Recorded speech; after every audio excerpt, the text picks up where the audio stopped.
ঢাকা-টাঙ্গাইল মহাসড়কে গণপরিবহন ও মানুষের চাপ বেড়েছে। গাজীপুরে কালিয়াকৈরের অনেক শিল্প কারখানায় ছুটি হওয়ায় সকাল থেকে চন্দ্রা এলাকায় গণপরিবহন ও যাত্রীর চাপ রয়েছে। যানজট না হলেও ধীর গতিতে চলছে যানবাহন, তবে দ্বিগুণ ভাড়া গুনতে হচ্ছে বলে অভিযোগ যাত্রীদের। ঢাকা-টাঙ্গাইল বঙ্গবন্ধু সেতু মহাসড়কেও যানবাহনের চাপ রয়েছে। নগদের কাছে সব গ্রাহকই প্রিয়, তাই তো সারা দেশে ক্যাশ আউট চার্জ সবচেয়ে কম।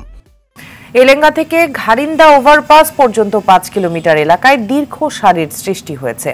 কোথাও থেমে থেমে আবার কোথাও ধীর গতিতে চলছে যানবাহন। সিরাজগঞ্জের বঙ্গবন্ধু সেতু পশ্চিম সংযোগ মহাসড়কেও যানবাহনের চাপ বেড়েছে।